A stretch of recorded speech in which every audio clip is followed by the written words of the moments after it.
Yo, it's your boy Spongerelli and my big dog Faro in the building, my homeboy. We've been absent for a few weeks. We've had some, holiday festivities going on. We had traveling, we had some sicknesses going on both your end, my end. I'm in a different location in the house A right little now bit of because this, a little bit of that. my boy Cruz is on the DL right now on the IR, rehabbing his sickness. It's shit's going around, but we are It's that time of the year. a few weeks removed from being on the last time, and we've had a lot obviously transpire. We didn't get a break down the final four games. We chatted briefly of what we thought was going to happen in those games. National championship Monday night just occurred. Obviously, the biggest news in the college football world is what happened yesterday with the bombshell of my boy Nick Saban saying "see you later" to the college football world. So a lot of stuff that's going on, transfer portal stuff, coaching carousel, dominoes about to drop, who's going where, who's taking what job.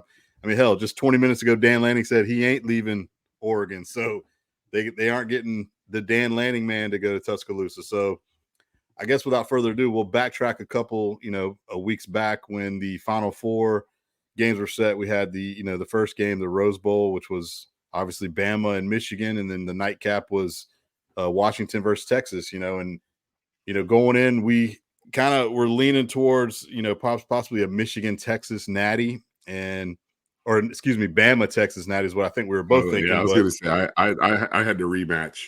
Yeah, I had the rematch. Potentially going. I had the rematch as well, but obviously Michigan and Jim Harbaugh and the boys had other thoughts, and they came to play, which was it was kind of one of those games that was like ugly, defensive, because that's kind of what Michigan's MO had been all year, just, playing really good defense, able to run the ball with those backs. JJ McCarthy doing enough on offense to create some offensive power for them. And then they just this overall team was just really good. So I honestly thought Bama kind of blew the game, in my opinion. They dominated special teams. They were up early, but it felt like they weren't because Michigan was just, kind of beating them on the field, but not necessarily on the scoreboard. I thought when Bama took the 7-point lead with 4 minutes to go, you were thinking, okay, just get a stop and get out of here. And Michigan, engineered that great fourth quarter, 4-minute drive, converted the 4th and 2 play where Corum got lost, on a mix up on coverage. They picked up a big 4th down. They hit Roman Wilson on a big play, and then boom, next thing you know, we're in overtime.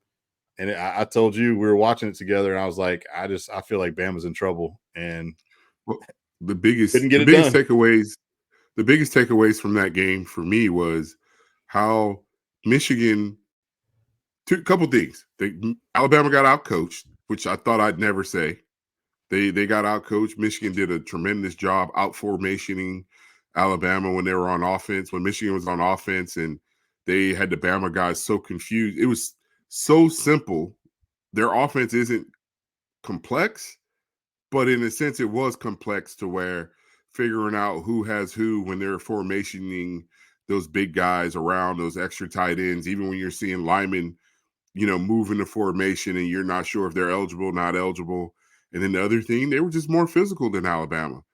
I mean, the biggest thing, I thought that Alabama offensive line would give Milroe enough time and enough lanes to be able to run the ball. And they did a terrible job the whole game. I think the Michigan front five dominated the whole game, and they were able to keep, stay in the game.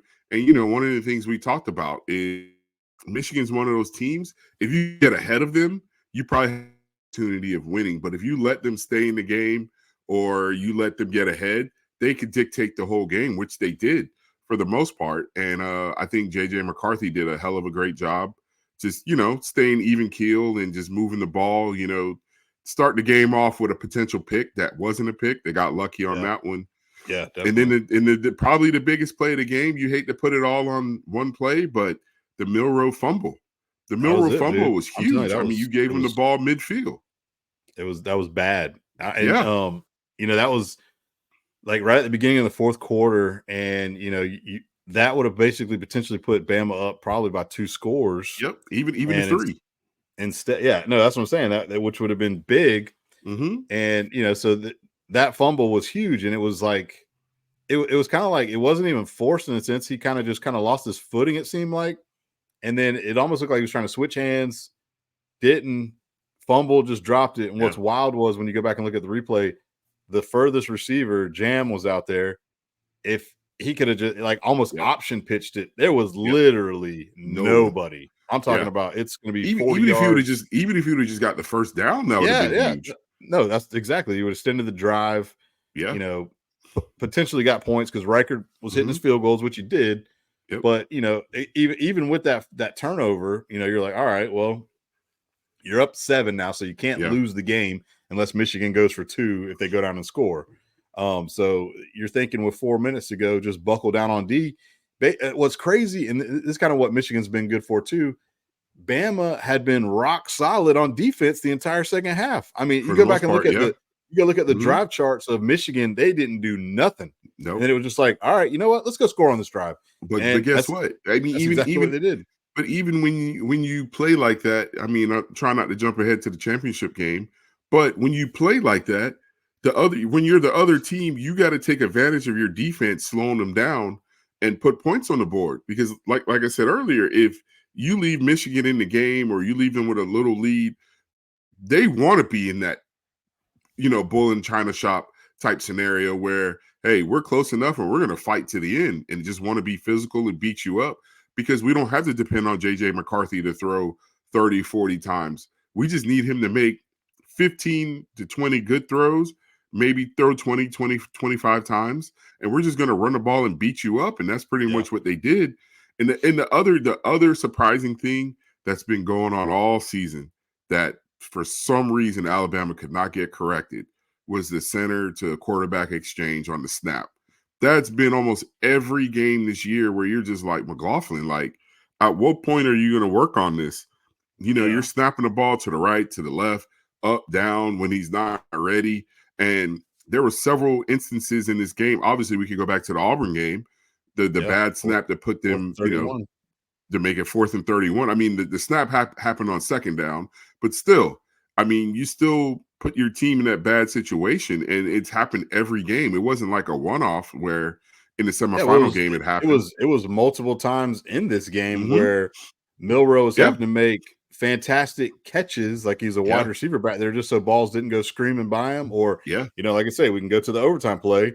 He had to look down, so the minute things are happening fast, it puts him to the right out of the play. Right. Sometimes you're trying to get your reads on your option plays on your your run game. So so like they didn't get this. They didn't get the stop they needed to on that last drive. Michigan goes down, scores, ties it up. Overtime, boom. Corum rips them. I mean, big time run. They just got they got out formation. That's all. That's all. I think Michigan did that whole game, was just out formation to Alabama to where what's crazy is even the numbers, bad spots. Yeah, even the numbers, like Michigan didn't light it up. JJ had so it was kind of one of those just defensive battles the whole season. Right. I mean, well, they lit up the team anytime they played a team that had kind of similar caliber, obviously blue chip players, versus playing the doormats of the Big Ten. They mopped the floor with those guys, but the teams, the Penn States, the Ohio States, and the Alabamas, those games where teams are up to caliber of you, that's where JJ was your game manager and did what he needed to do, not turn the ball over, get you in the right play, let the running backs get you going, and then just say, hey, this defense is going to stop you. And that's exactly the formula that had been going on, and that's exactly what happened. I guess my question to you is now going to the 4th down play.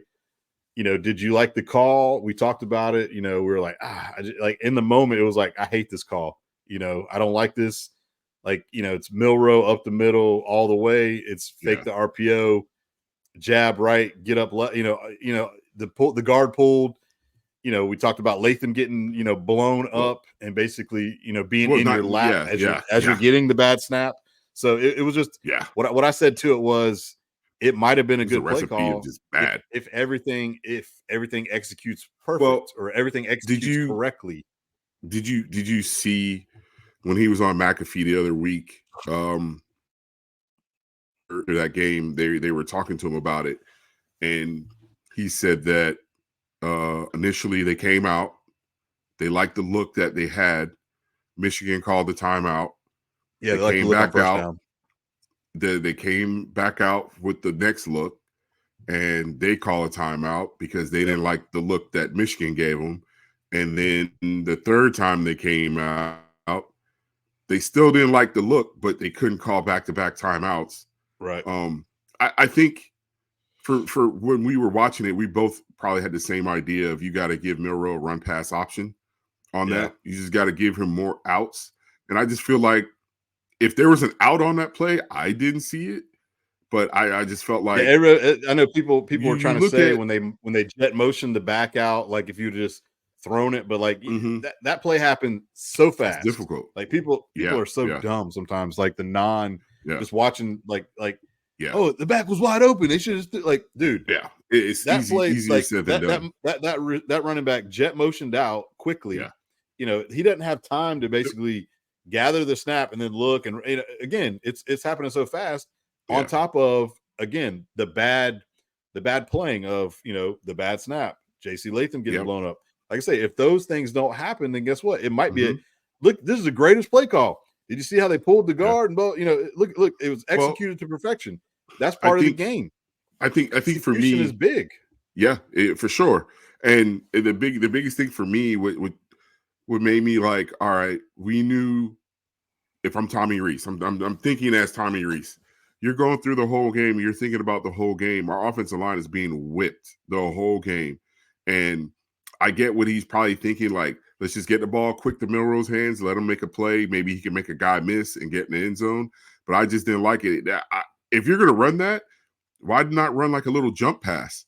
Like you sneak your little fullback out and you get him behind the defense and you just throw it to him. You say, hey, if you got it, you go. If not, try to jump up and just loft the ball to the fullback in the back of the end zone. I just didn't like it, like you said, because of your offensive line and their defensive line, which is dominating the whole game. No, it was. Well, especially that was the big stat. The 6 sacks, couldn't get anything going, didn't have time. Yeah.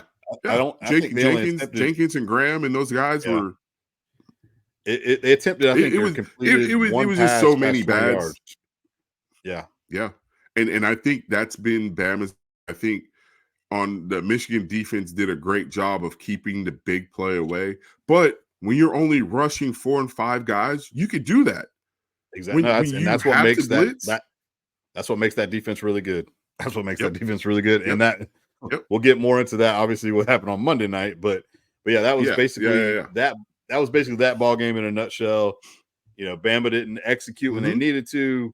Saban even thought like we had a chance to win this game. We probably should have won this game, and they didn't. Michigan did. And as bad as they played, as bad as they played, they were still in the game, and they still could have won the game.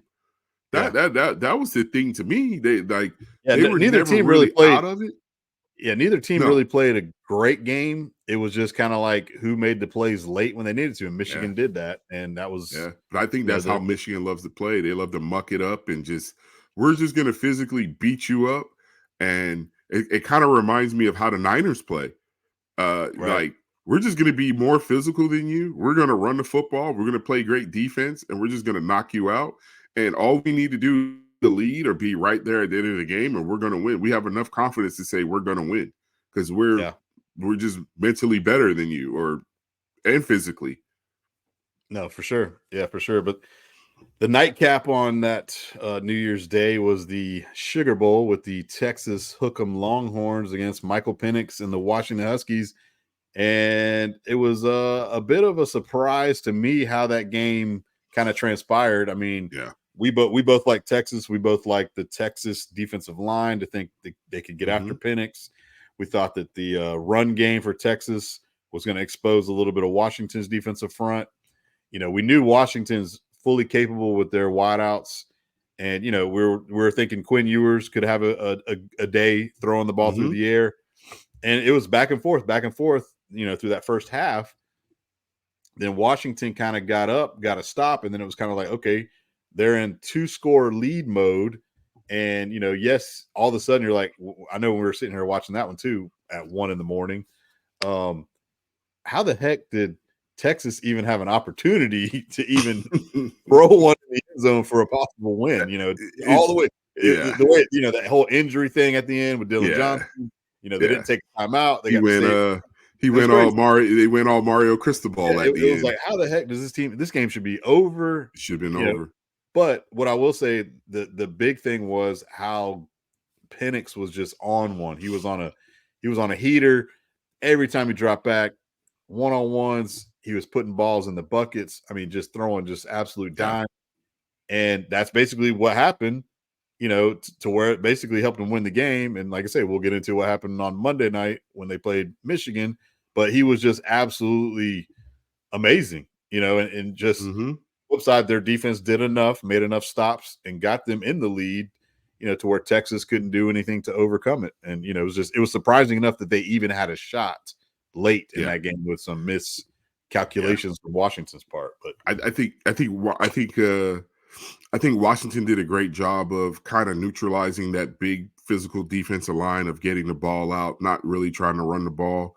And when they did situational, like if you look at the numbers, they're probably not that great, but situational running, especially on Penix's behalf, like we didn't really see Penix run QB draws or QB leads and stuff like that all year.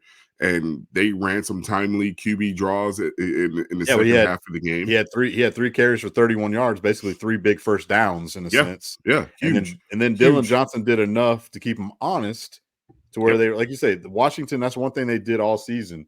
They, you knew what their passing game was going to be. You knew the big wide receivers and Penix was going to be on point. It was, how can you sprinkle in this run to keep you honest to say, hey, we can still run this thing. And Dylan Johnson, what's crazy, he still had he didn't have a great game, but he had a good enough game to, like you say, where Texas had to worry about it. Texas did a heck of a job pressuring Penix, but could never get to him. It couldn't get to him. Never get to him. No. He's slippery back there, moving around, shaking, and then just winging it. And you're just like, dude, how's this guy completing these balls? How's he getting it off? That one clip, the clip I sent you and Chris, where he's just like, it's not even a full rotation, it's just like a flick. He just like flicks the ball out of his hand and he hits, I think it was a Dunze on the left sideline, like just drops it over his head. And it's just like you say, the lefty, it's just crazy. And then on the other side, that Quinn Ewers looked like the guy from the Oklahoma game. Like he just looked lost. He didn't hit his, like, how long was it? I can't remember. Wasn't it second half when AD Mitchell finally had a catch? It was like late in the game where they're, AD had he only had 4 catches for 32 yards. He had the touchdown late, but he had his first catch late. For the most part, he threw for over 300 yards, but he only had 1 touchdown. Only threw for 1 touchdown. It wasn't a Quinn Ewers like where you're like, man, he lit it up either. He kind of he had moments in the game where he kind of just didn't hit and didn't do stuff to keep drives engineering down to kind of play. Exactly. When you're playing in Washington, you got to match them. Yep. I think they were able to run the ball a little bit. The one critique I have on the offense is why they just didn't take advantage of the mismatch with Sanders in the middle of the field. I mean, they tried to, but it felt like at times they went away from it because when Worthy and Mitchell weren't really doing anything, someone else has to step up. And I think Washington just did a great job overall and just getting the win. And then to be able to still get the ball, I remember, like you say, all of us in the house were like, this game's over. Like, why are we watching this? And somehow got to finish it up. They get the stop on Dylan Johnson. Yeah, and they drive down the field. They get the big play to Whittington. Yeah. Wasn't that the pass interference on Whittington, even though he caught it? No, he caught that. And then they get the ball down to the 12. And then we're like, all right, Texas used 4 shots at the end zone. And the play calling by Sark was terrible. Yeah, that was the other thing I do remember. That was terrible, those last 4 plays. And I'm just like, what do we – yeah, like you got to take 4 shots at the end zone. I think first down was the little swing pass that they call a timeout. Second down was what was it? Down, I think he threw it away, end zone. Third down thing that Blue – he tried to throw it to Blue in the flat. Remember when the time stopped, they had 1 second left, and Blue didn't touch it because if he would have touched it, the game's over. So he let it go. They had 1 second left, and they went back to the well to A.D. Mitchell with the fade, and the DB that got beat on the touchdown earlier. Yeah, he went up there and he was like, "Nope, I'm going to Mutombo this thing." 10 yards. And he out made of a bounds, hell of a play. Yeah. Like, how do you not hit in the middle of the field or even a fade to Worthy? I mean, Worthy's a little guy, but I just didn't throw 4 straight fades to Mitchell. Yeah. Hell. Yeah. But or like the play calling they had, I was not throw a fan of. Throw a fade ball to Jatavian Sanders, line them up like do Gronk style, Yeah. just post them up. Post them up. Like that, you got a better shot of doing that than like I say, but anyways, that ultimately led to the national championship game, which was Monday night. Yep. Where the Michigan Wolverines are your national champions. They defeated those Washington Huskies who made it there after beating Texas. And this was a early game where we're like, man, this thing is bye-bye, see you later, sayonara, suckers. It was like, over. Good Lord. Like, over. I'm talking about those first Donovan Edwards runs. I was like, oh, my God, this is going to be bad. And I'll give Washington credit. They made some adjustments. They buckled down, started toughing the C-gap, brought another guy in the box there to basically control the run game a little bit. Yep. And, they, for the most part in the second half, they kind of stopped it. Just a little bit. Just a little bit. And then this is where you got to go. Obviously, Michigan credit, that defense again was really good. And it showed because Penix, what he was doing against Texas wasn't working, wasn't shaking anything.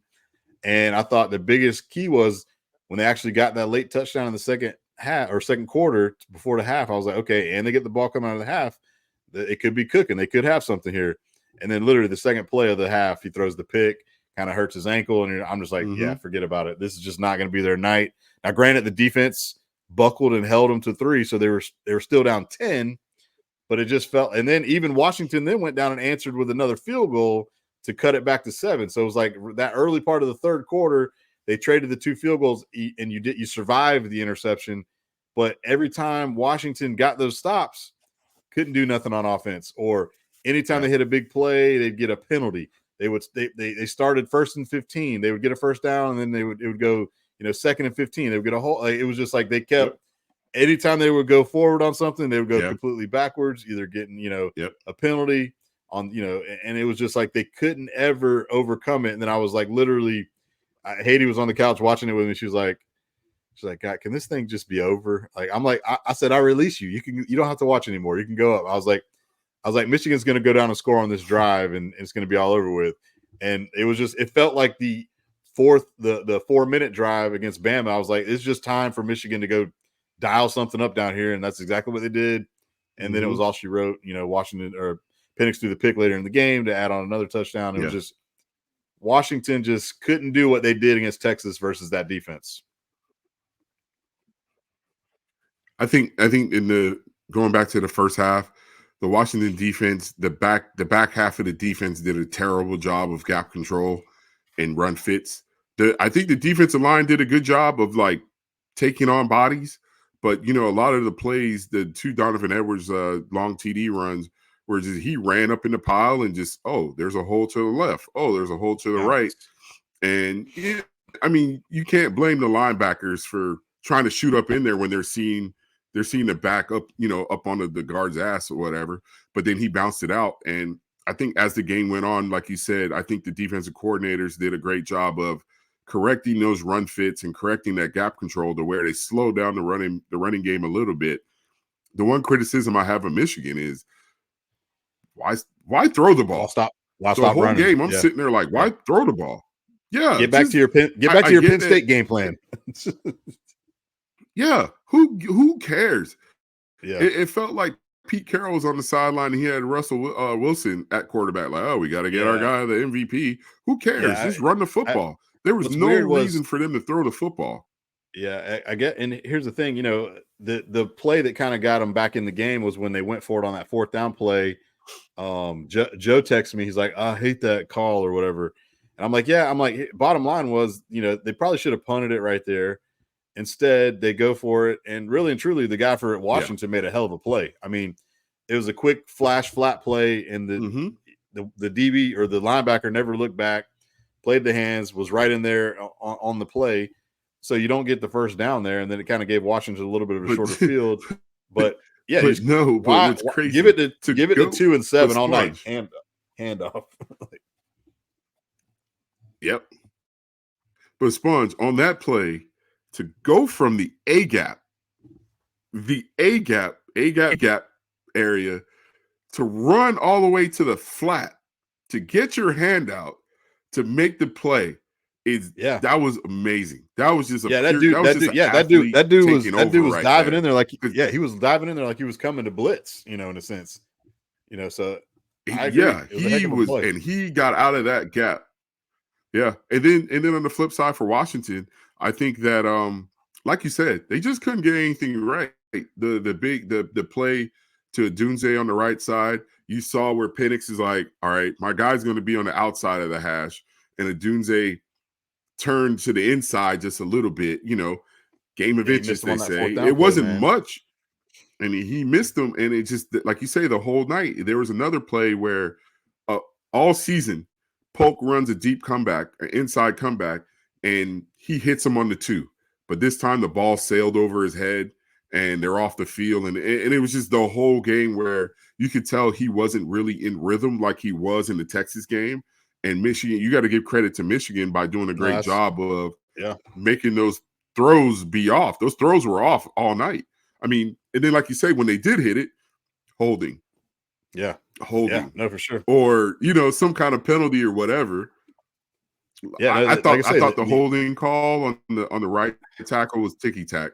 Yeah, it's one of those where he punched him and then he kind of forced him down, but it's like he olayed him in a sense. Like you're jamming, run by you almost. It's like one of those flybys, throw him down or whatever. It was one of those like, and then I know a lot of Washington fans were showing all like the jerseys getting pulled and all that, which I thought too. Like they missed some calls. So it's like, at least keep it like both ways.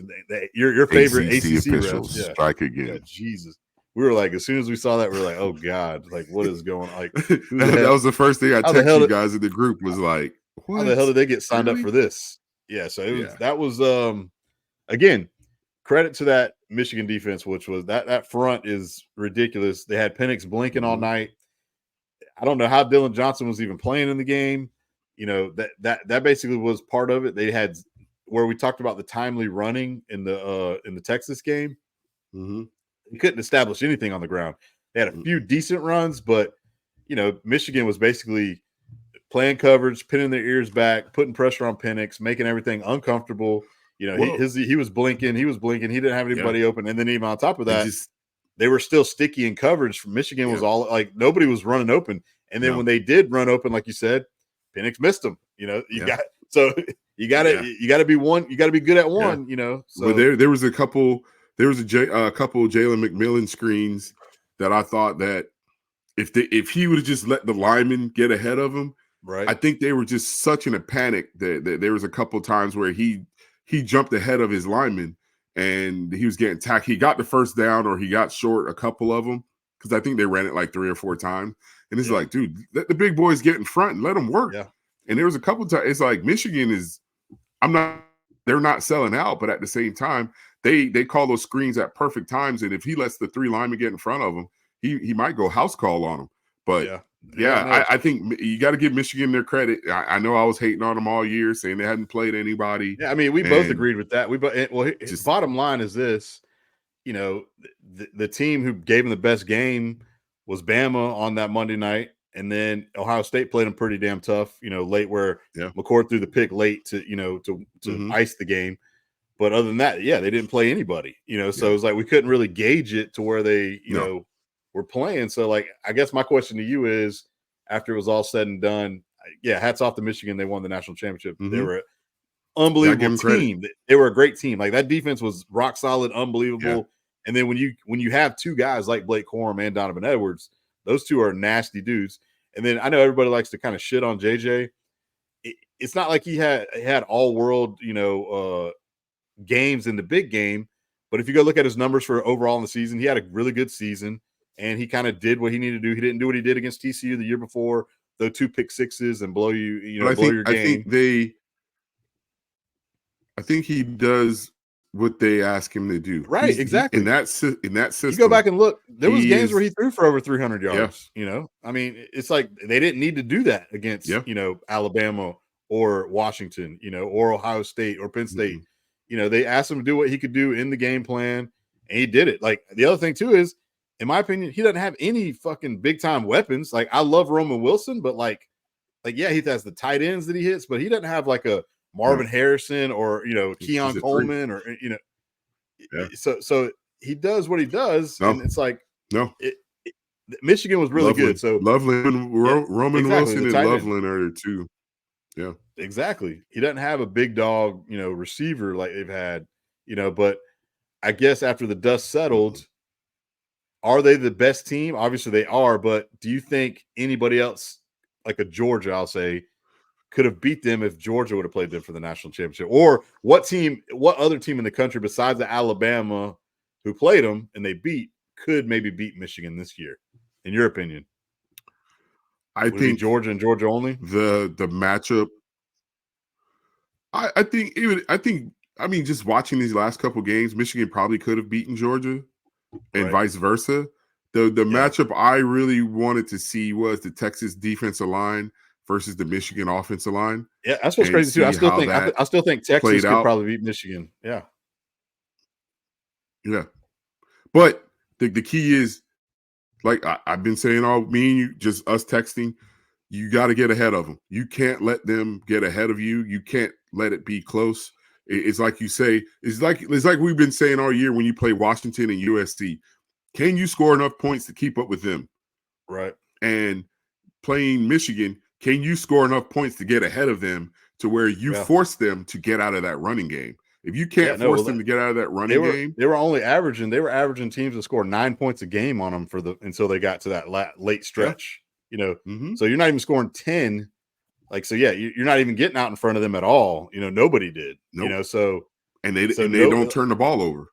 Exactly. They play pretty clean ball because JJ did a good job of taking care of the football. And then, like I say, Corum is a beast, man.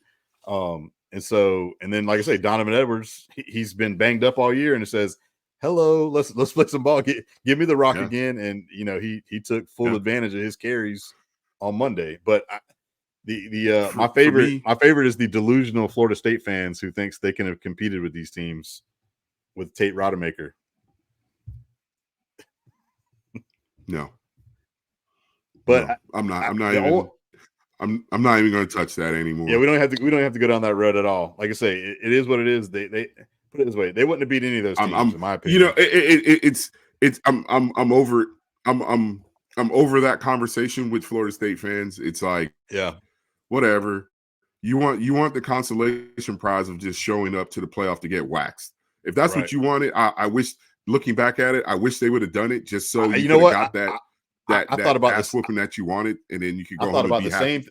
I literally thought about the same thing the other day, dude. I was thinking the same thing too. I'm like, you know what? I'm like, it might have been better off if Bama just wouldn't have got in, But hell, we had 2 fantastic Final Four games, and for the most part, the national championship was a good game until Michigan, did what they did, flexed their muscle and said, "Hey, we are the number 1 team in the country," and that's what they did. But for me overall, looking at the totality of the season, it shows you that if you had a veteran quarterback, good offense, good trench play, that you could go deep. Because I mean, you look at the Final Four, all veterans, good offensive lines, all good defensive lines I mean, like you say, I still think Bama's offense and defensive lines are good. They just had a bad day. They just picked the wrong day to go back to the beginning of the season. Bama offense and defensive lines. Yeah, no, I was going to say this Bama team, and I know Nick was, swan song and all that, but like this definitely by far was not one of the best Bama teams. They played up and they had some really good moments. No. But this was not your, and I know people were bitching about Milroe only throwing for 116. Hell, McCarthy only threw for 140 in the Natty. So there's no comparison of like that defense made teams not look good. You know what I'm saying? Like, so yeah, Milroe Milrose played great all year. He did not have a good game. He didn't play well. And he'll be the first to tell you he didn't play well. You know, overall, Alabama's offense didn't play well against Michigan. Credit to Michigan having a really good damn defense. You know, hell, they just made Michael Penix look average. You know, so Michigan, you know, defensively, I think they would make a lot of quarterbacks, Quinn Ewers, you know, Caleb Williams, Jordan Travis, you know, whoever. Like they would make all those guys look tough. Yeah. You know, I was about to say, imagine a second or third team quarterback that hadn't played all damn year against that defense. Exactly. That's what, dude. Tate Rodemaker wouldn't have thrown for.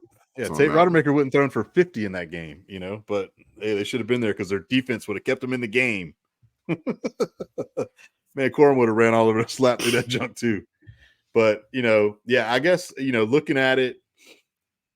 This season, you know, we talked about how this would have been a great year to have the 12 to just see where it would have shaken out. I still think it would have probably shaken out to where Michigan would have probably been there in the end, and maybe, you know, maybe Georgia would have been there, or and Alabama, depending on how the bracket would have broke.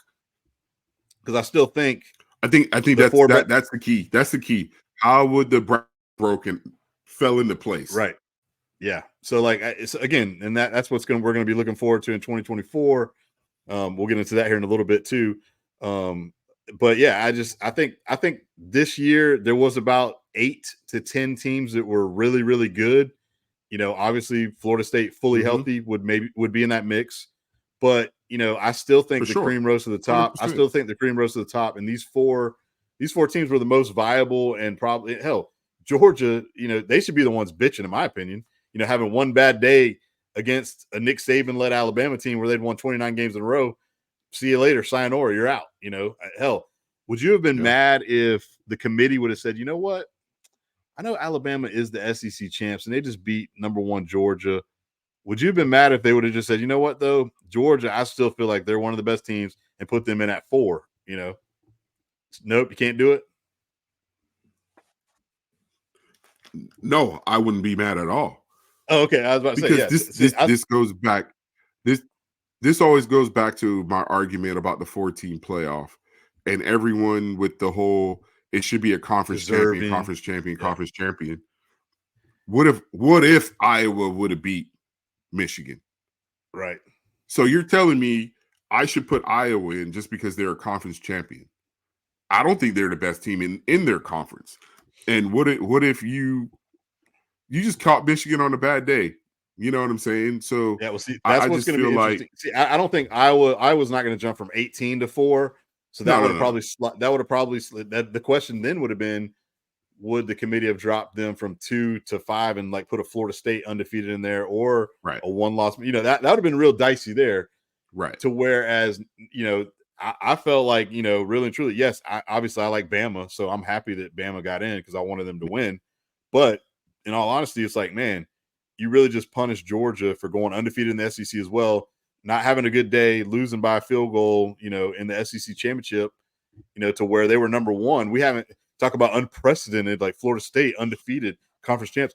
There's never been a number 1 team drop completely out to 5 ever either that lose on the final week. It's usually the problem, but that's the problem only having 4 spots. Right. So 1, you know, to 4, to where then you would have had Michigan, Georgia as your first round game, and then Washington, Texas.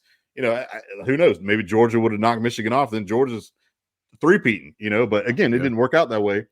Now, jumping ahead, have you dove into how the playoff is going to look in 2024? Because a lot of people haven't. I know we've talked about it. I don't love necessarily the format and how the automatic qualifiers are. I don't like it at all.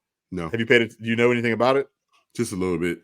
Well, basically what you just said, it's a conference champion. So yeah, if Michigan is number 1 or number 2, that means Iowa's getting in if they somehow upset them in the Big Ten game. That's what I'm saying. I don't like that. Now, here's where it will get a little changed up is the fact that there's no divisions. So you're not top heavy over here with Michigan, Penn State, and everybody. Right. And then Iowa gets we're over here in this division. Right. So they're taking the 2 best. They're taking the 2 best teams. So Iowa wouldn't be in that game. Now here's where the other thing gets tricky is if Michigan and Ohio State are number 1 and number 4, they're the 2 best teams.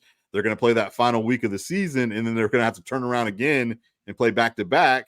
and then there could be a potential where they play a third time. I don't love that, but it is what it is. Really. There's more teams, so they were saying that the potential that would be, would you move the Michigan-Ohio State game off of the final week? And I know that's traditionalist where they play. I don't think they would do it. The one I'm ready to hear are the presidents who don't play in the first round complain that they can't play on their home site.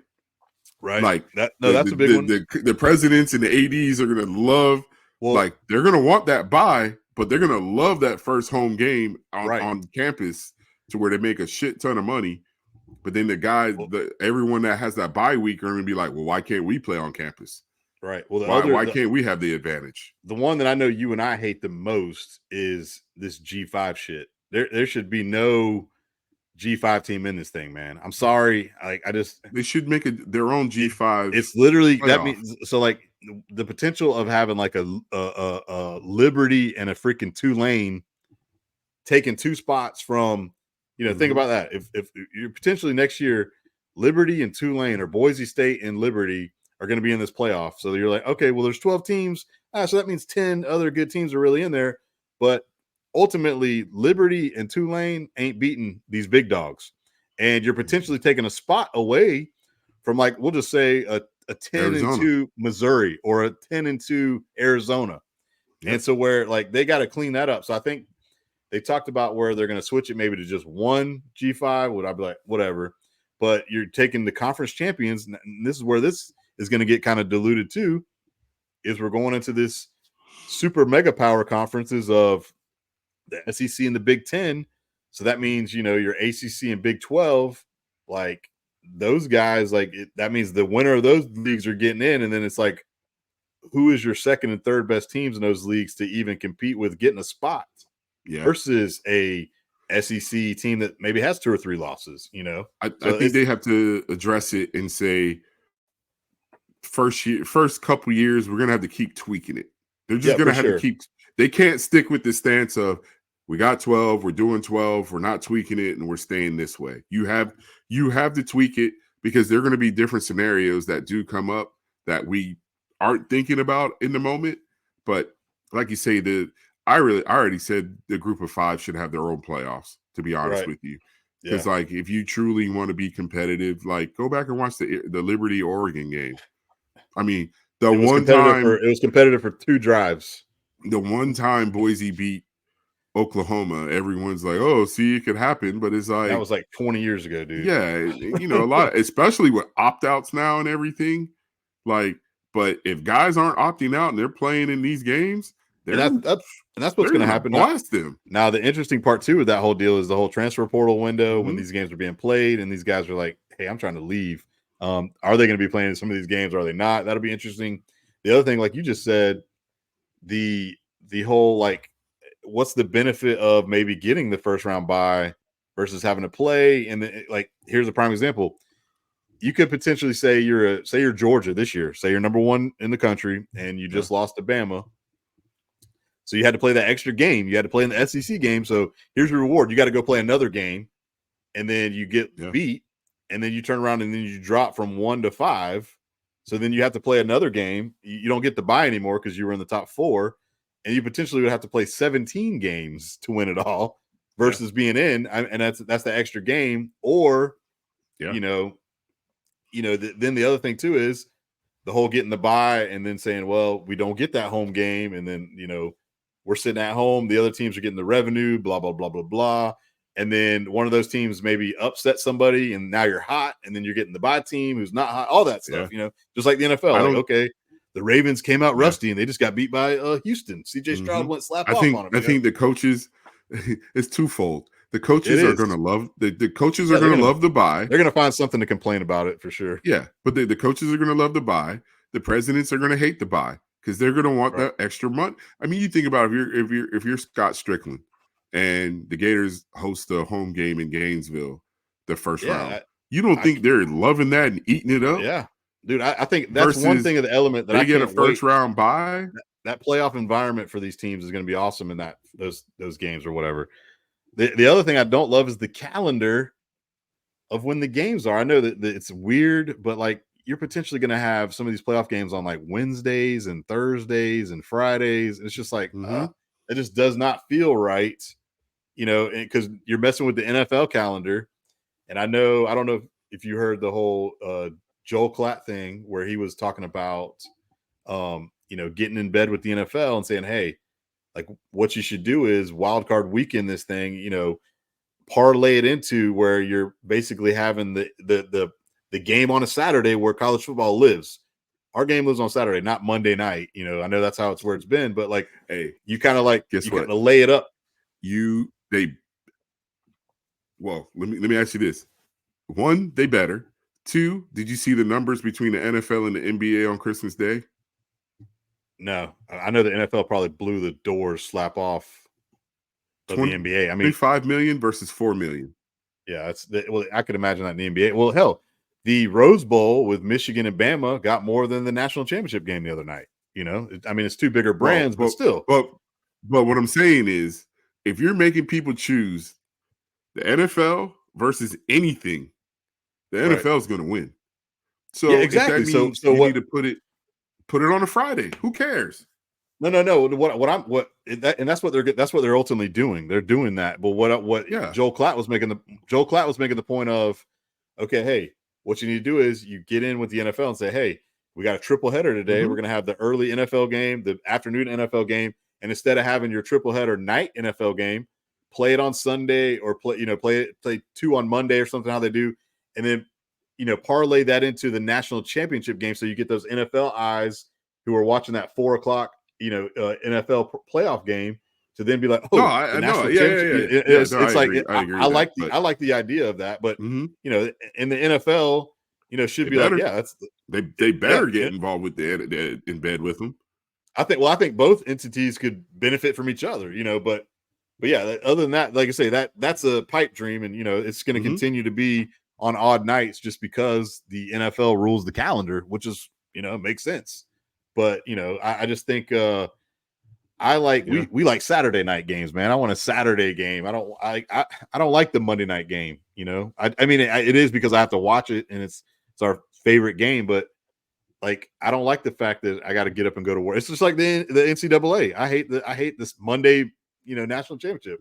Obviously, you play the Final Four on Saturday, which is the big day, but it's just like, man, I want that Saturday game day feel to where we play our games, just at least they started it at Super Bowl Sunday, baby. Right. No, for sure. And it still got over fairly late. Yeah, but looking back at 1 a.m. Yeah, no, that come on, man. What's crazy is the semifinal games, the game's ending at 1 a.m., 1:30 a.m. Yeah, that's stupid. It wasn't like that last year. Well, no, it was. It was like that because the game ended. It was the Michigan TCU game was the first game, and that happened. And literally, it was 1 hour up because that dude for Ohio State missed the field goal literally at midnight the year before. Right, at midnight. It was a 1 hour up improvement from the year before. It was the East Coast, and it wasn't the Rose Bowl and all that stuff. Yeah, they want to see the sunset at the Rose Bowl. Who damn about the sun at the Rose Bowl? Get the game going. It's so majestic. It's so who. I'm here to watch football. I'm not here to. If I want to watch the sunset in LA, I'll fly to LA and go watch the damn sunset. I don't care. And like I say, when it's on the rotation like that, I don't know what the Rose Bowl, when it's not in the mix for the playoff for the Final Four spot, it's usually played at like 4 or 5 o'clock. So I guess we'll just play it at its normal time and it's in the rotation. Blah blah. But it's just annoying. I want to say the last time they had the Rose Bowl in the Final Four, I think it was Georgia, Oklahoma, maybe. Yeah. And that game, I'm trying to think what the nightcap on that semifinal was. I want to say it was like Bama and Ohio State or Bama Clemson. I don't remember, but that was the year. Yeah. That was the Georgia Bama year. Yeah, I know they played each other, but yeah, you got to figure out the times. Like, you should not have people staying up until midnight watching a football game, man. It's just dumb. Like I say, they need to leave it open to tweak it. The calendar needs to be tweaked. A transfer portal.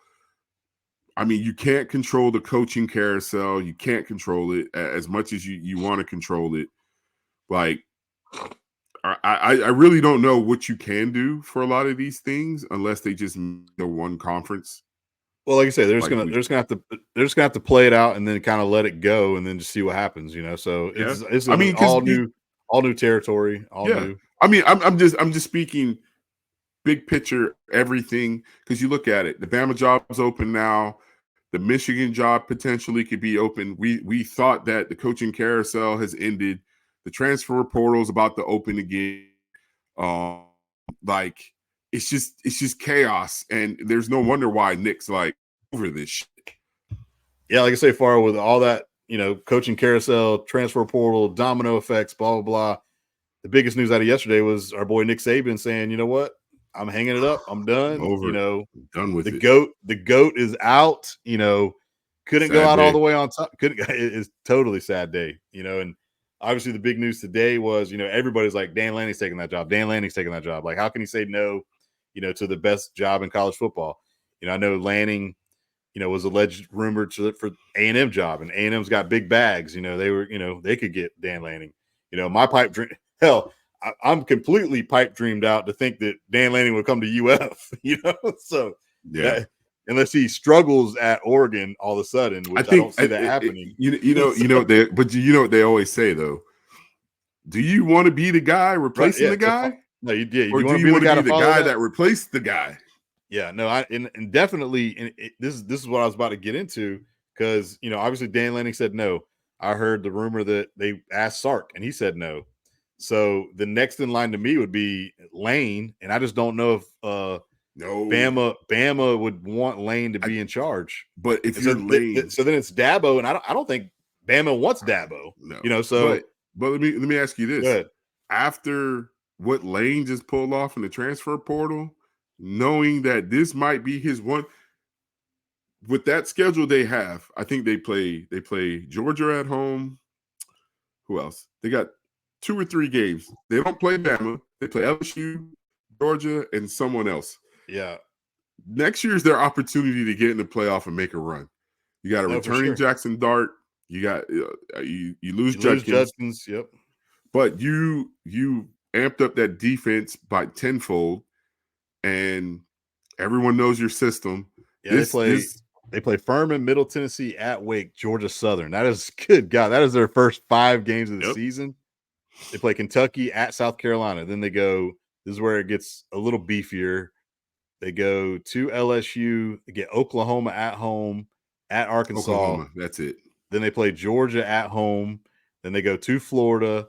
That's an L. And then they play Mississippi State in the Egg Bowl. So yeah, they've got it all set up. It's primed and ripe. Like you said, they got plenty of returning guys. Why would you?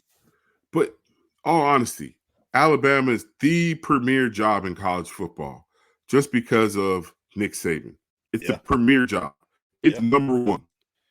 In 2024, it is the number one job in the country. Why would you want to be the guy going in after Nick Saban? Yeah, for sure. I'm just going to throw a name out there. If I'm Lane, I'm Dan Lanning, I'm Jimbo. Not Jimbo. Sark. Yeah. Let James Franklin, just throw names out there. Let James Franklin go to Alabama, suck it up for 2-3 years, get fired, and then say, I'm going to go to Alabama. Yeah.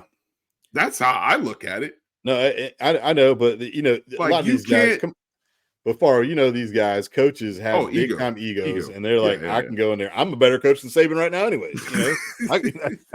Seriously, I'm better. I know, but guess what? They'll find out fast. They're not. F around and find out. You'll never get another job ever again.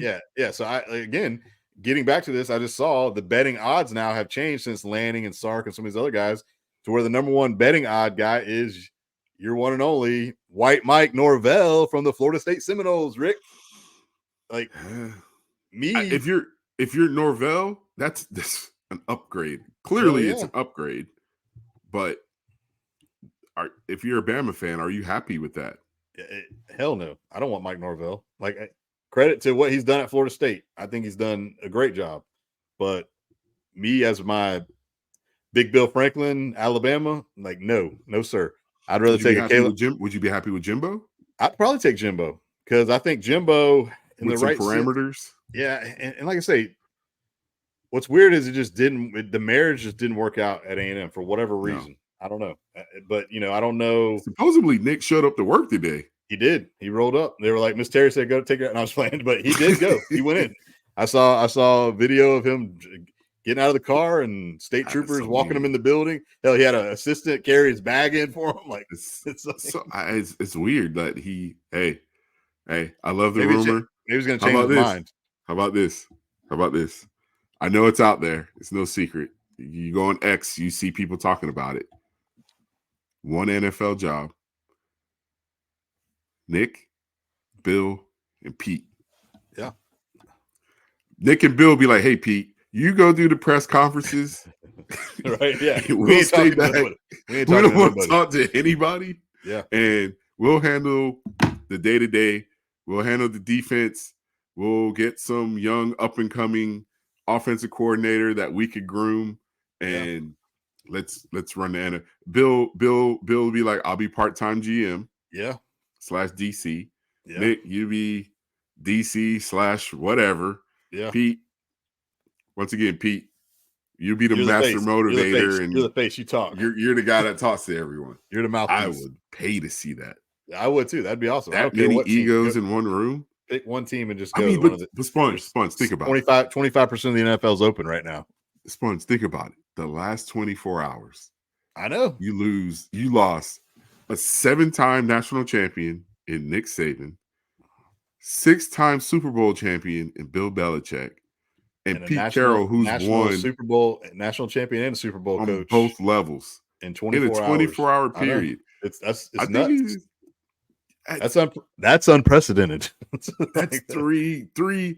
I'm putting Pete in there because I think Pete is a great coach. Oh, hell yeah. Pete is definitely 3 of the greatest coaches of all time in a 24-hour period.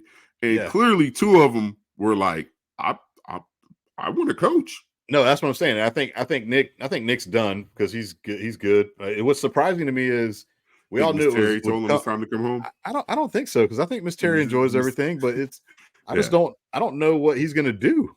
It's like those things like we always talk about. Like he doesn't. Boat, man. He's not. He does love to ride the jet skis and go on the boat and all that stuff. Drive that Ferrari around Tuscaloosa. I guess so. So the question will be, where does Bill Belichick go and where does maybe Pete go if he wants to continue coaching? Because again, there's 25%, 7-8 jobs open. Obviously, they're not going to go back to their previous jobs, but 7 or 8 spots open for one of those guys to go pick a new destination. Yeah. And then like you said, the domino effect of what the hell happens with Harbaugh. Then if Harbaugh leaves, then Michigan. So you're talking about 2 of the most blue-blooded programs. Yeah. The team that just won the national title. A team who's won so many national titles. Well, the rumor is they probably would promote Sharon Moore, the OC. But if I'm a Michigan fan, am I happy with that? I mean, he stepped in for a couple games, but everyone knew Jim Harbaugh's still pulling the strings. He's still the head coach. I mean, I guess you got to give him an opportunity and a little leeway after winning the national championship. But do the kids continue to go there? You're losing a lot of guys. You're losing JJ, both backs. You're losing some linemen. But before I know I'm going a little off path, but what Jim Harbaugh has done shows schools sometimes you need to be patient. Jimmy Harbaugh, what those numbers were crazy to where they finally let him figure it out. Yeah. And what's those numbers? 6 years, his first 6 years at Michigan, 1 bowl win, no Big Ten titles, and 0-6 against Ohio State. Yeah.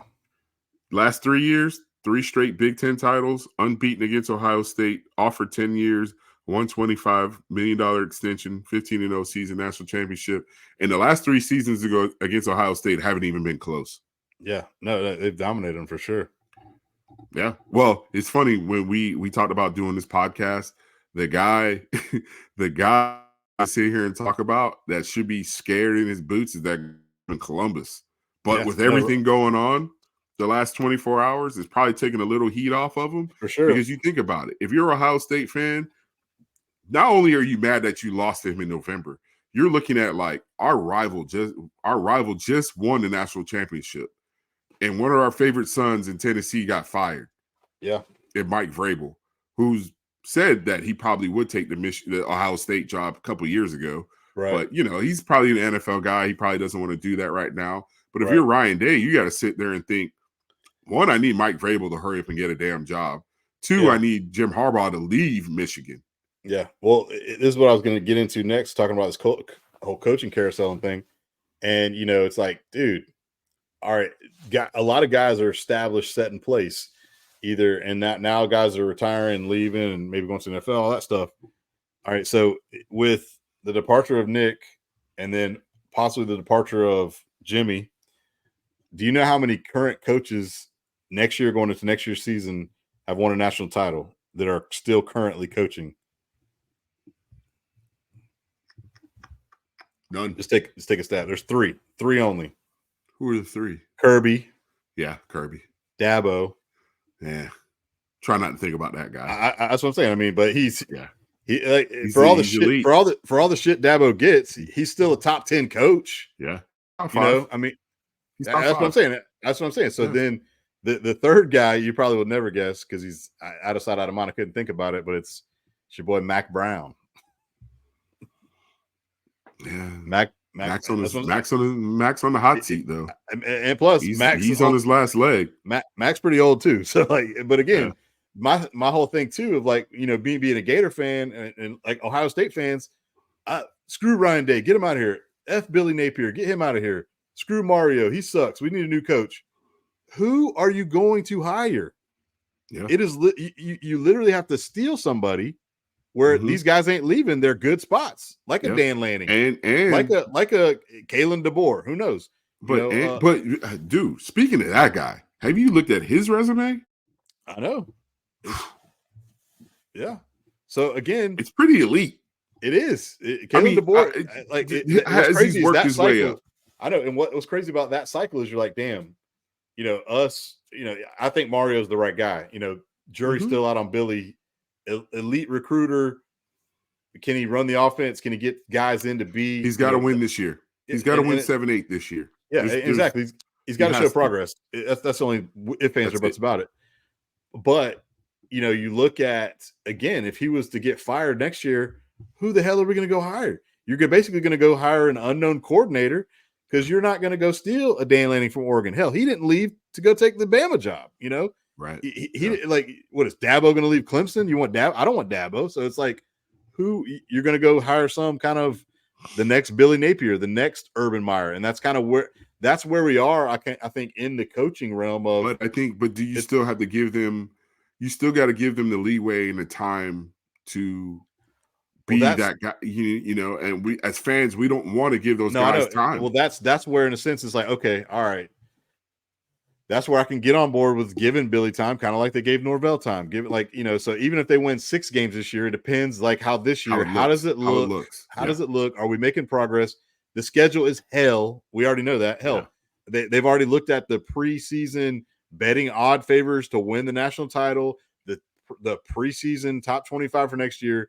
The Gators play 7 or 8 teams that are already on that damn list. You know what I'm saying? So there's no easy game next year. So it's going to be rough. The only good part is, hell, at least you got a quarterback who seemed like he was pretty good. Now, you lose some guys in the portal. Hell, can we go steal some Bama transfers? Isaiah Bond, do you want to transfer? That's what everyone's saying. That's what that's what every school's saying right now. Yeah. Is Kirby's like, hey, Caleb Downs, you want to come play safety for me now, dog? Yeah. There's a clip. Who's going to get poached off that roster? And that's why I think if you're Alabama, you got to make that transition quick. You got to hire someone, and who that guy is going to be.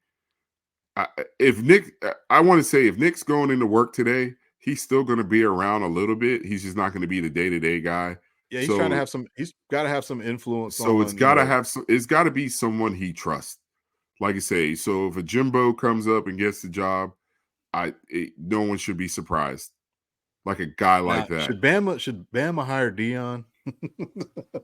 I'm sure, that's been asked a million times. And then, that was where the marriage was. If Dan Lanning leaves, Oregon, Dion go to? Oh yeah, the Nike reunion. But and then the other thing is, I guess Kevin Steele knew. Kevin Steele retired 2 days. like last week. Yeah, last week. Well, 2 days ago to me, it's like, yeah, no, it was 2 days ago. It was like earlier in the week. So, yeah. But yeah, no, it's do you like you say, you got to be a different kind of cat to want a job like these jobs, because these jobs don't make sense. Yes, you're making upwards of 11-12 million dollars, but the pressure, and like I said, I don't think it was the pressure for Nick that why he left. I think he's just over it. Yeah. No, and that's how many times is he going to cha-cha slide in a recruit's house? You heard what Roll Tide Willie said yesterday. The transfer portal did him in. I believe Bama blitz, baby. Stop paying the play. Yeah. No, it is a, put it this way.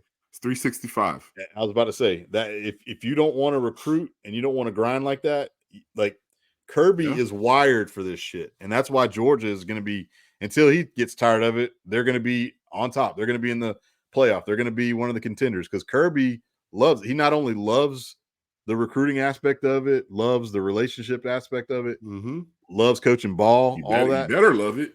And he's got good guys. Here's a name for you that I would be interested in. We talked about this. Hell, here's what I said this name earlier this year. A Kirby disciple, a Saban disciple, a Dan Lanning, my boy Glenn Schumann, the defensive coordinator for Georgia. He's seen it from all those guys. Now the question is, could he come in and be that delegator, the regulator, the manager, and then hire right guys? And like, he will be a hot name next year, possibly, you know? So, it's going to be interesting to see who they bring in. Does Tommy Rees stay? I think Tommy Rees probably will stay. And who's going to be? Yeah. I mean, like you say, Knicks have an influence on so many people, so many coaches. Like who do they bring in? Like I say, me to believe that he didn't have a successor in mind. Now, will the school go for it? Probably, but I mean, it's Governor Saban, of course. Whatever he says goes, right? Yeah, no, that's what I'm saying. I mean, that's where. Okay, if you went Dan Lanning and Sark were your first two, and then you didn't want to go Lane or Dabo, then the next best guy who would be available would be like a Kalen DeBoer or a Mike Norvell, I guess, you know, or Jimbo. Like I say, you can't leave Jimbo's name off the list just because he knows he knows Alabama. He knows what. But the problem with Jimbo is, will he relinquish play calling? Will he stop being a jerk? Yeah, who's his staff? Who's his staff going to be? Be that OC or what? You know, yeah.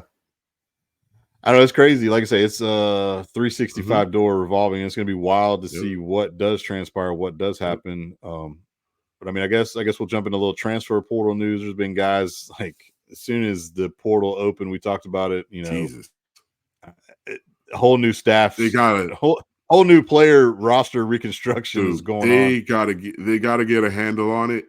And I'm one for the player. I have no problems with the players leaving. Yeah, but some of these transfers make zero sense to me. Yeah, like the only sense it makes is you're going for the bag. Yeah, well, that was like the kid from Florida State. You saw where he got in the portal, committed to Colorado. Oh, DJ. Yeah, now he transferred back. Yeah. Hell, you had a guy because Battle upped some money. I guess I would assume Patrick Payton's probably going to stay now. Right. That's all it's about. It's not about. It's about leverage. And then who was it? The kid the other day was from UNLV, committed to Georgia or committed to USC, then Georgia, then back to I don't know. Yeah, the quarterback. Yeah, you got guys transferring in the transfer portal. You know, so it's like, I mean, you think about it, like when you're the starting middle linebacker at Georgia, and you're leaving to go to Kentucky. Yeah, you're either you're going to chase money, or you know, I mean, that's really the only thing, because you're not. Unless you feel like you're going to get replaced, like they're about to play a freshman over you or something. Look at ETN. Yeah, that's what I'm saying. I mean, I got why ETN left, but at the same time, I'm like, I mean, we all know you should probably be the starter at Florida. Right. Like, we get why ETN. You're probably looking at it as I should be the starter, but I'm not. Even though I'm getting my carries, we may not have a good year. My coach is going to be gone. I might also get ahead of it. But there's just some guys where I'm just like, you're a starter at your school and you're leaving to go to. It's one thing if you're going up, like kind of like it's like Kobe Young leaving Miami to Georgia is going up. Yeah, but when you're Juwan Johnson Dumas from Georgia going to Kentucky, that's going down, in my opinion. Right. Yeah, no, I agree. Like I say, and that's basically guys just either they're not feeling the vibe or what, or they want. Obviously, money is a huge factor in it. But this is why I keep telling people: 1 second, you want to tell the kids, act grown, right? When they get in trouble and anything like that, you need to act like an adult. So they start making adult decisions. Everyone's mad at them for making adult decisions, telling them, hey, you're still a kid. It can't be both ways. We can't live in a capitalistic country and we're screaming capitalism to everyone and everything. Parents are screaming to their 18-year-old kids, go out and get a job, go do this and that. You need to make money. They're doing it, and now we're criticizing them for it. Yeah. No, you can't have it both. It can't. Is crazy. I will agree. It is crazy. Well, I think the part that you and we touched upon it a couple of weeks ago probably was, it's the fact of like the loyalty factor that we lived with. And you hear some of the old heads, I think it was Clifton Abraham from Florida State, upset about all the guys sitting out and stuff. And like, how the bowl system is just, it's broken. Mm-hmm. And, guys was like, that's what you didn't make it to the national championship, or you didn't make it to that, these kids are different, man. Exactly. They're not built for the, we came in together, let's stay together, let's do this together. It's none of that. They click up in high school now. It's every man for themselves. Yeah. I'm going to do what's best for me. Yes. And all that's good. But I think we as older guys, and we see the younger generation, we see it. And again, like we just said it, I'm all for players getting paid and having the benefits of doing things to better themselves. But again, the problem is it's creating a trickle down of everything, because nobody gives a shit about the damn third string DB at wherever. We don't care about you. Like they want Travis Etienne or Trevor Etienne. They want McCord to transfer here. They want this guy to go here. That's who they care about. They don't give a shit that this is your third transfer and you ain't work out at your first two spots. Yeah. But those are the guys who are getting in this thing and like they're just bouncing around. Well, guess what? Those are the guys who ain't going to play on Sundays. So like, who cares? There's level there. I guess we should have started with this. There are levels of the transfer portals, of the transfer portal. There's the big dogs. There's the ETNs, the Kobe Youngs, the Judkins, the Judkins. There's those guys. And then in your top tier quarterbacks, Yep. Then there's the tier of the guys that the coaches are running off. Right. Hey, we don't need you here anymore. Exactly. Or whatever. We're trying to clean. We're trying to find room. And then there's the delusional guys who probably coming out of high school thought that they were a Power 5 guy that you've coached. I've heard the stories with you guys where a kid thinks he is an Ohio State guy. Yeah. But he gets the Ohio State scholarship. But realistically, you're a Troy guy. He should be at Troy, and he should be not even Troy. He should probably be at Purdue.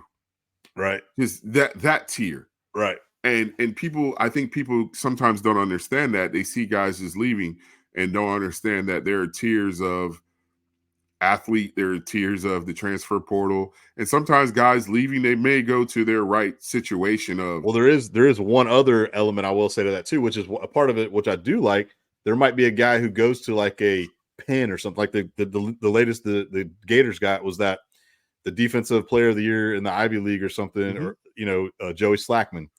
Like where he goes, Jared Verse type guy. Verse is a great example. A late bloomer, where he goes to a smaller tier school and then is able to level up. That's good. I like that for those because guys. He's a late bloomer. Now they're on the national stage. Yeah, probably need time to develop, need to get their body right and all of that, and then they could go up. Yeah. It happens. That's what, like you said, there's just there's nothing wrong with that. Like I see a lot of guys leaving and go to FAMU, and that's probably right where they need to be. Right.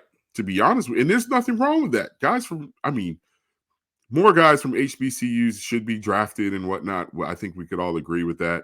Right. Even the lower tier schools.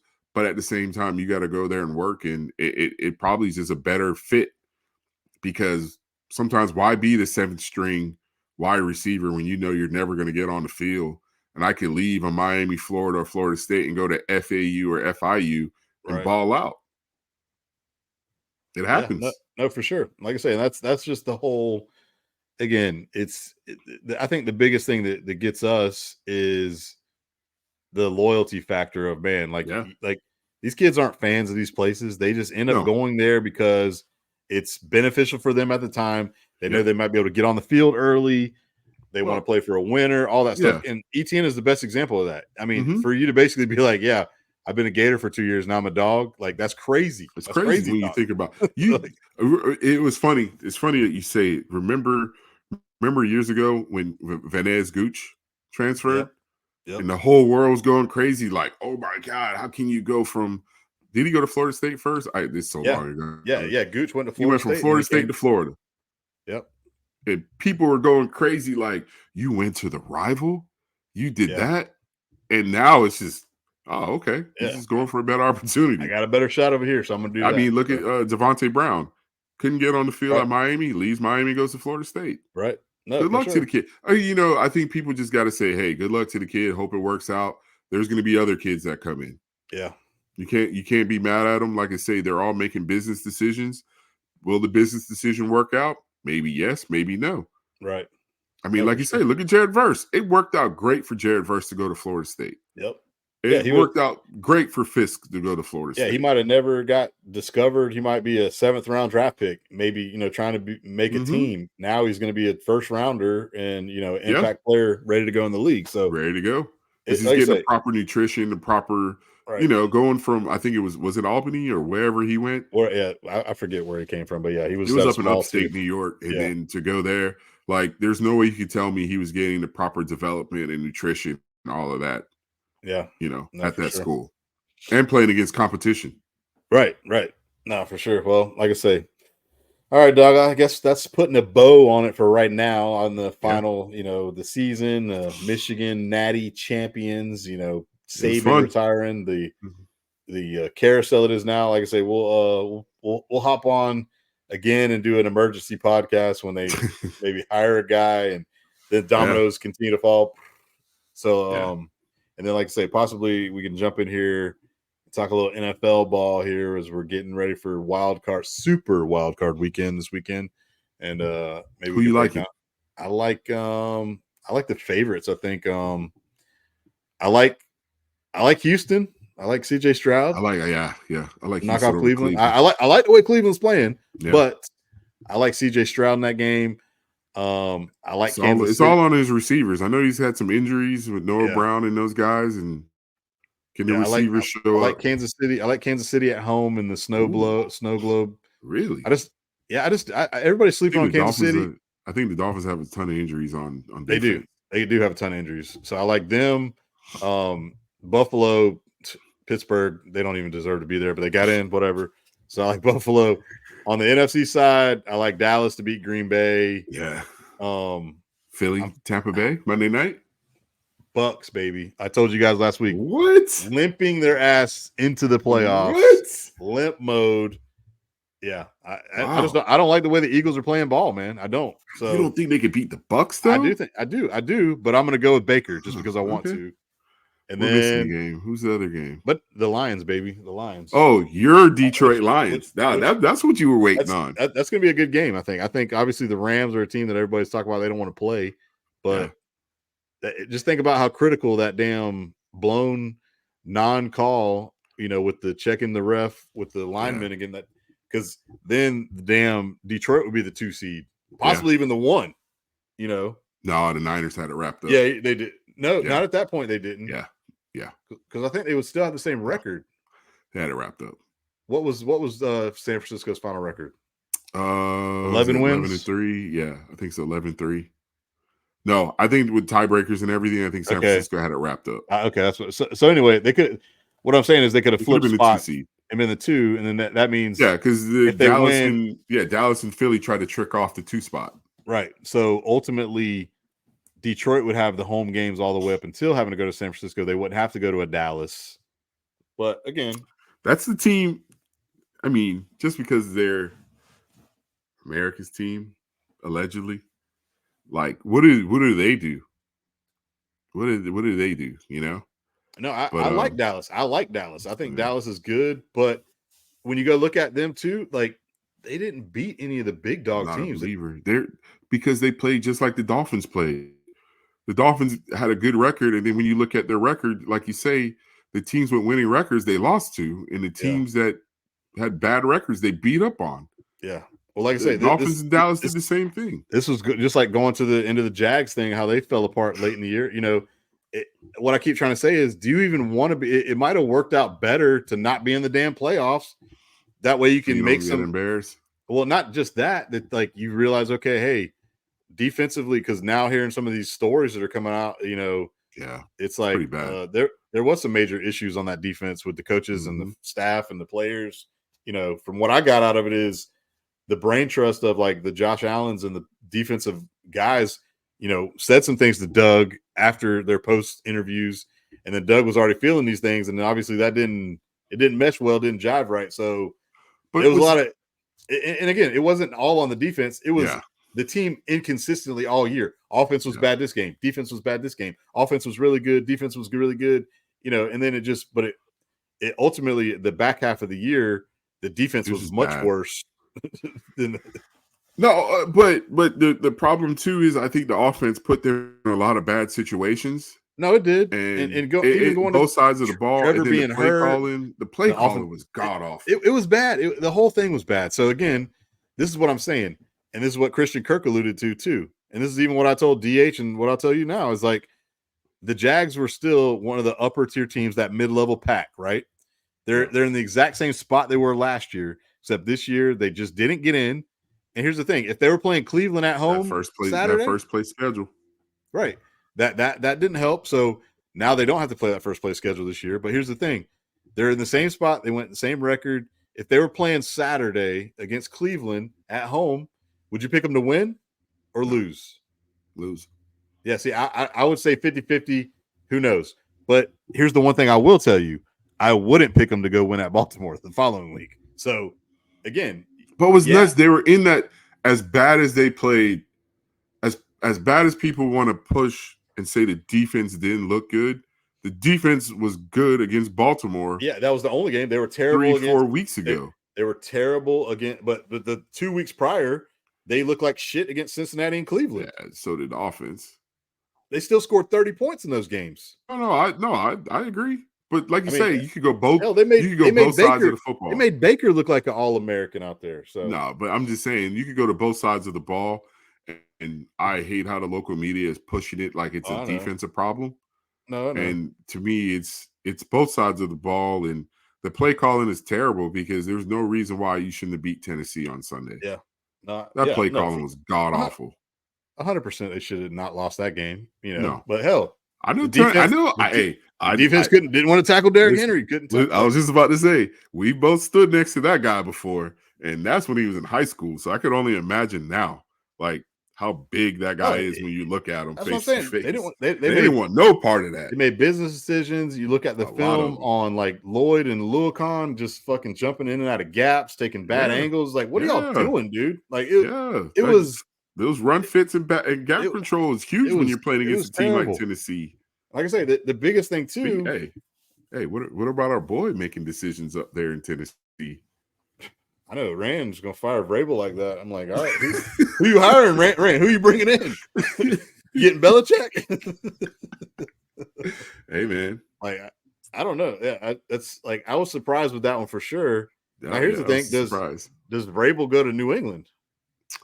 It sounds like it's either him or Gerard Mayo. That's crazy. Yeah. You know, and hell, you know who's available to be the OC? Josh McDaniels, baby. Bring him on back. Josh McDaniels. He can't head coach. I would never hire him. Not as an OC? Nope. Yeah, he's bad. Like I say, Frazier is the guy that they're talking about maybe being the DC for the Jags, but who the heck knows? Like I say, I'm just the coaching carousel with all the dominoes are eventually about to drop with all these openings and, you know, where these guys are going to end up. It will be great theater for the next several weeks, and along with some of these games, and then some of these coaches are going to want to hire some of these teams that are in the playoffs. So this is going to linger on as the playoffs go. So not just that, college guys. Yeah, exactly. So all that stuff this next month is still great. We still got some great football, still got some great games. I was going to say we start talking college basketball, but my Gators, Jesus, nope, I refuse. Oh, I refuse. God. I refuse to talk about college basketball. Oh my God! You see the Gators last night? Yeah, Canes lost 2 last night. Woo. Gators got beat. Ole Miss on the road. Here's the thing: we've said this before. I know we're jumping off topic again, going college basketball route. Like, it is hard as hell to win on the road in college basketball. Did you see what happened yesterday? 4 of the top 5 all lost on the road. I saw Purdue and Houston lost 2 nights ago. Yeah, and Kansas lost. Kansas lost to UCF. And then I forget who the other top 5 team was. Hey man, them kids is UConn, down on UConn is going to be number 1. Them boys is down on Church Street. They're down on Church Street hanging out. That's what I'm saying. So, like, the Gators, they went on the road and got their ass whooped. I mean, hanging out on the Grove. Ole Miss was 13-1. They lost on the road at Tennessee. So hey, is it baseball season yet? I know, right? We definitely talk some baseball. Is it baseball season yet? I think the Gators are preseason number 1, baby. No shit. I'm sure the Canes. I'm sure the Canes are down in the top 10. The Gators go down to Coral Gables this year. Yeah, no, like down in the Gables. LSU's obviously going to be up there. I'm sure it's the who's who of college baseball. Yeah. Hey, can we take 2 out of 3 from the Gators in Coral Gables this year? Feels like we only get 1. We haven't won a series against the Gators in 6-7 years. I know, it's been a since minute. Sully's been there. Can Sully leave and get an MLB job? No, we don't want that either. We need Sully to leave. You already see who the number 1 betting favorite for the MLB is too right now? The betting favorite is the Atlanta Braves, baby, not the superpower Dodgers. Hey. It's still a long way to go for that. Jesus. Hey. I mean, we're already talking people and deferring their contracts. We're already talking 2024. Who's your top 5 college football going into the season? Top 25? No, not top 25. Just give me top 5. Top 5? Off the top of my head, Georgia, Bama. Shoot, you put me on the spot. Give me yours. I got to think about it. All right. I got Georgia. Texas. Yeah, Texas is in my top 5. Then I got – see, I want to put Bama there, but I don't know who the hell they're going to lose. So I'll just put Bama. Fuck. I forgot about that. I'll put Bama at 3, Oregon at 4. Yep. And then 5 – I guess I'll give the Natty champs. It depends on if JJ leaves. Is JJ leaving? Is Harbaugh leaving? Yeah. Because then I could easily put Ohio State at 5.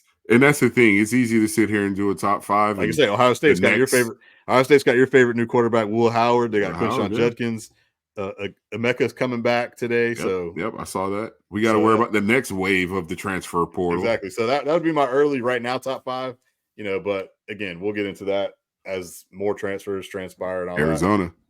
Yeah, no, for sure. Fafita and McMillan. All right, I got one more thing before we get out of here that I wanted to ask. We've said that for the last 10 minutes. I know. I just thought about this because I proposed this to a friend who's a Michigan fan. Okay. If the Canes were playing on Monday night, it was the Miami Hurricanes going for another national championship versus, Washington or Michigan. And you're like, man, we're going to win another national championship. This is great. But my ultimate modem of the other question would be the Chicago Bears are lingering into the playoffs. They are a good team this season, and they go on a run, and they make it all the way to the Super Bowl. I'm not going to the Super Bowl. The Bears are going to take on the Chiefs for the Super Bowl. So you got Michigan and Miami playing for the national championship, and Chicago. We're forecasting out Chicago, Kansas City Super Bowl. You can only have one. What's it going to be? Oh, man. Oh, God. That's a tough one, man. Oof. You put me on the spot on that one. Yeah.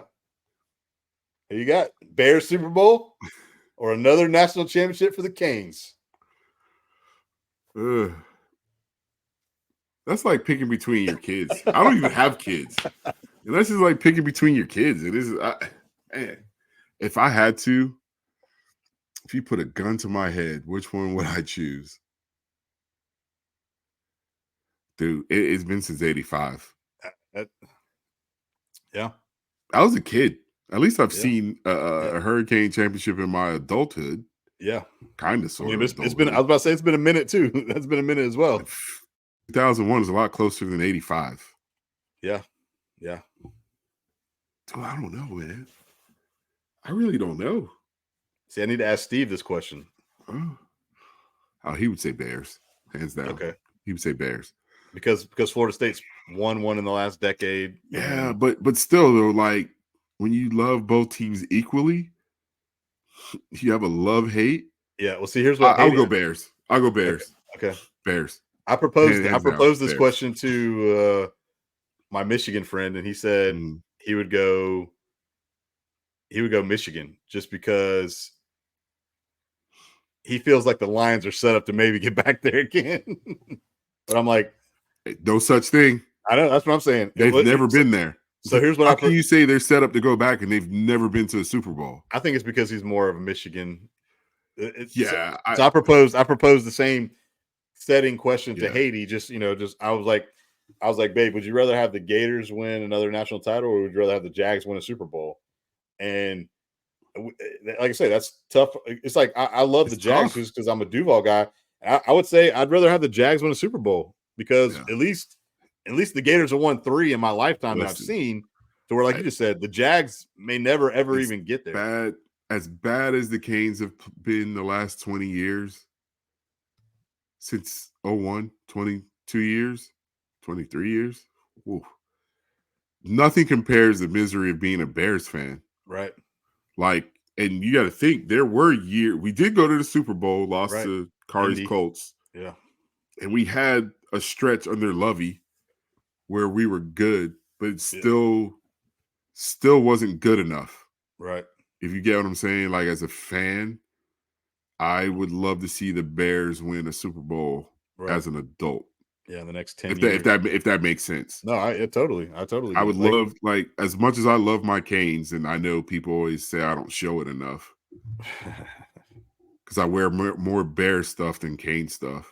I would, Bears. Yeah, it'd be Bears, hands down. Like I said, the other thing, the whole other thing too about this too, what we always talk about, and this is what I know you guys don't believe me too, is like this is truly out of sight, out of mind in 2 days type.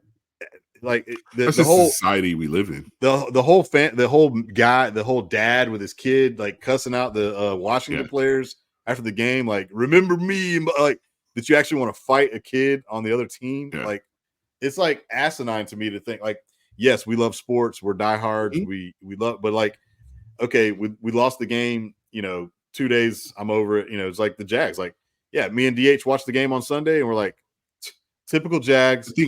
Super pissed in the moment, just like what the F, like all right, whatever. I think like people 2 days later, you're like, screw it, it's over.